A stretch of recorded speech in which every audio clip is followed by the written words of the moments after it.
कई लोग कहते हैं कि हमें गुस्सा बहुत आता है। बहुत सोचते हैं कि गुस्सा न करें, पर हर बार फेल हो जाते हैं। कस्में भी खाते हैं कि अब कभी गुस्सा नहीं करेंगे, पर फिर भी बहुत गुस्सा आता है। क्रोध एक ऐसी चीज है जो आपके प्यारे से प्यारे रिश्ते में भी जहर भर सकता है। क्रोध सबसे पहले आपके मन में जहर भरता है, आपकी जिंदगी में जहर भरता है, आपकी पूरी दुनिया में जहर भर जाता है। जो इंसान क्रोध करता है वो क्रोध करने से पहले भी दुखी रहता है, क्रोध करते समय भी दुख को पाता है और क्रोध करने के बाद भी दुखी होता है। कभी विचार करके देखना, क्या आपको क्रोध करने से कभी खुशी मिली, सुख मिला? क्या आप किसी इंसान को अलाउ करेंगे अपने ऊपर गुस्सा करना, क्रोध करना, कि हमें जो चाहे बोल दे और जैसे चाहे बोल दे? कोई भी व्यक्ति किसी का भी क्रोध पसंद नहीं कर सकता, तो हमारे क्रोध को कोई क्यों स्वीकार करेगा, क्यों पसंद करेगा? एक व्यक्ति एक गुरुजी के पास गया और गुरुजी को जाके बोला, गुरुजी मुझे बहुत क्रोध आता है और उस क्रोध की वजह से मेरे घर में सब मुझसे खफा रहते हैं और उस क्रोध की वजह से मुझे भी ग्लानि और पश्चाताप रहता है। मैं लोगों से नजरें नहीं मिला पाता, ऐसे ऐसे शब्द क्रोध में कह जाता हूं कि जिनको बाद में लौटाया नहीं जा सकता। याद रखना आप भी एक बात, जो भी शब्द आप क्रोध में आके कह जाते हैं, हो सकता है कि आपको उनकी माफी मिल जाए, पर लोग उन शब्दों को भूलते नहीं।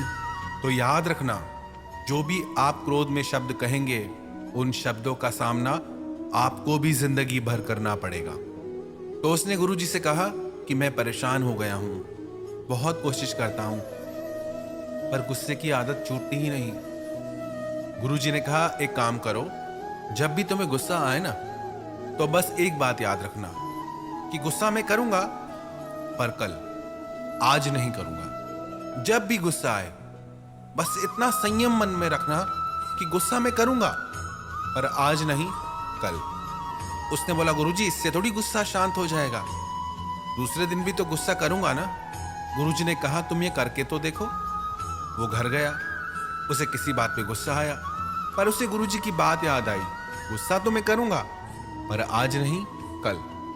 कल तो दूर की बात है, थोड़ी देर ही बाद ही उसका गुस्सा शांत हो गया। याद रखना एक बात, गुस्सा एक धुएं की तरह है, एक बादल की तरह है, जो थोड़ी देर रह के फिर आगे चला जाता है। बस वो थोड़ी देर हमको संयम साधना है, बस वो थोड़ी देर हमको कंट्रोल करना है।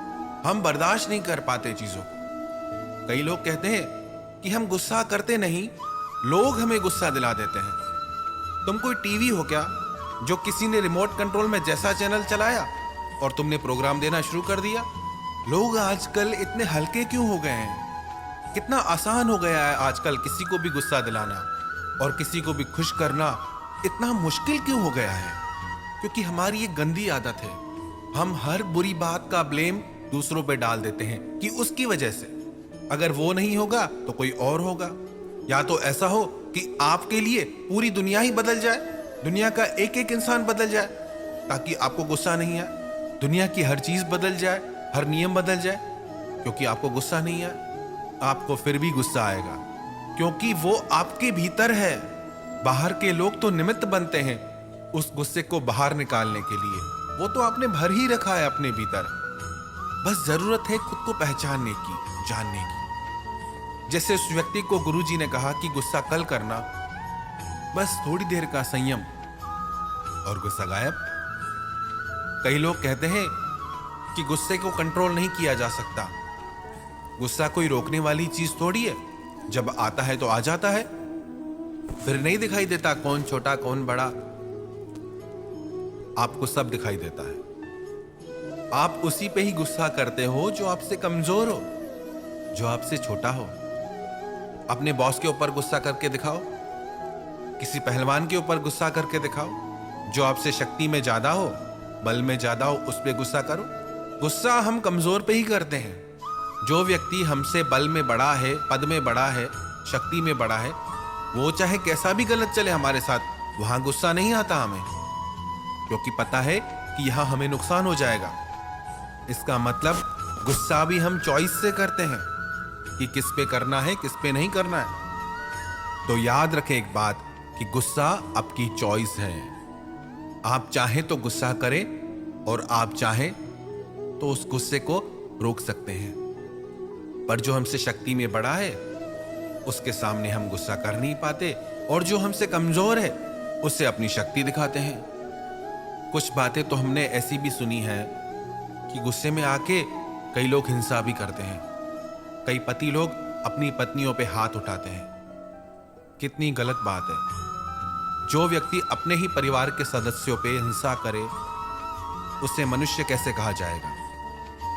हमारी एक प्रार्थना सभी माताओं बहनों से है, आप भी अपने जीवन में हिंसा का विरोध कीजिए। चुप करके मत सहिए। जब आपके साथ पहली बार ऐसा हो तभी रोक दीजिए, इससे आदत मत बनने दीजिए। अपनी शक्ति आप खुद बनिए। ऐसी बहुत बातें सुनते हैं, बहुत माताओं बहनों पे अत्याचार भी होता है। इस इंतजार में मत बैठे रहिए कि कोई आएगा आपकी रक्षा के लिए। सबसे पहले आप खुद की रक्षा खुद करना सीखिए। पहली बार में ही विरोध कीजिए, रोकिए कि नहीं, ये चीज हम नहीं सहेंगे, हम हिंसा नहीं सह सकते। कुछ तो ऐसे भी किस्से सुने हैं, इतना दर्द है उनमें जिन्हें बयां भी नहीं किया जा सकता। कैसे लोग इतने निर्दयी हो सकते हैं। तो आप इस चीज का विरोध कीजिए, इसे सही मत। क्रोध एक ऐसी अग्नि है जो सिर्फ क्रोध करने वाले को नहीं, उसकी पूरी दुनिया को जला डालती है, उसके पूरे परिवार को जला डालती है। क्रोधी इंसान के साथ रहना साक्षात नरक में रहने के समान है। एक घर में एक सास अपनी बहू पे बहुत क्रोध करती थी, बहुत गुस्सा करती थी। बहू बेचारी चुप करके सब सहती थी, पर वो बहुत परेशान और दुखी रहने लगी।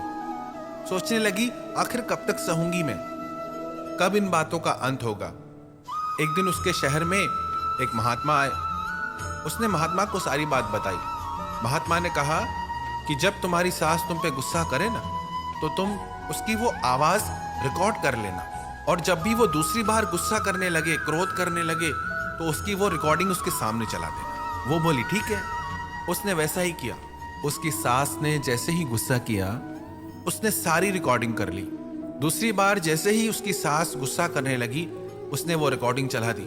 उस आवाज को सुनकर उसकी सास को बहुत अजीब लगा।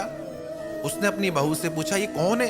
इतनी गंदी आवाज, इतने गंदे गंदे शब्द कौन बोल रहा है? किसकी आवाज है? इतने गंदे शब्द हैं, मेरे कानों में चुभ रहे हैं। कौन है ये? मुझे क्यों सुना रही है ये? उसकी बहू ने बोला कि ये आपकी आवाज है, और ये सारे शब्द भी आपके हैं। जब उसकी सास ने वो पूरी रिकॉर्डिंग सुनी, उससे बड़ा अफसोस हुआ कि इतनी गंदी आवाज, इतने बुरे शब्द मेरे मुंह से निकलते हैं। उस दिन उसे अपनी गलती का एहसास हुआ। रिश्ता चाहे कोई भी हो, सास बहू का, पति पत्नी का, पर जहां क्रोध आ जाता है वहां खटास आ जाती है, वहां लोग खुश नहीं रह पाते।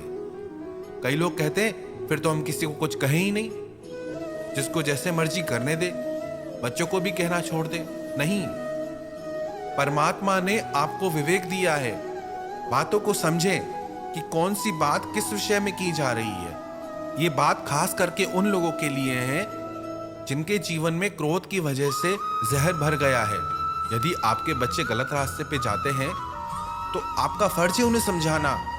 किसी की भलाई के लिए थोड़ा ऊपर से गुस्सा दिखाने में कोई बुराई नहीं है। गुस्सा और क्रोध ये दोनों अलग चीजें हैं। आपने गुस्सा किया, उस टाइम बात बोली, वहीं बात पूरी हो गई। क्रोध एक ऐसी अग्नि है, आप पहले भी जलते हैं, क्रोध करते टाइम भी चलते हैं और बाद में भी जलते रहते हैं। वही बातें आपके मन में चलती रहती हैं, तो उन बातों को सुधारना है।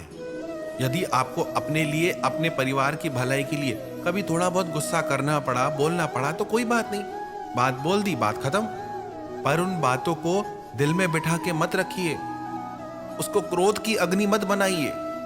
बातें बोल के आगे बढ़ जाइए। न आप किसी का क्रोध सह सकते हैं, न कोई आपका क्रोध सहना पसंद करेगा। तो क्यों आपने इस जहर को अपनी जिंदगी में पाल रखा है? और जितना इस बीमारी को पालेंगे ये उतना बढ़ती जाएगी।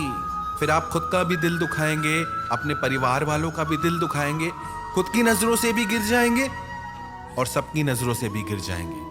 तो छोड़िए इस बीमारी को, जब भी गुस्सा आए ना तो याद रखना ये बात कि आज नहीं कल करेंगे।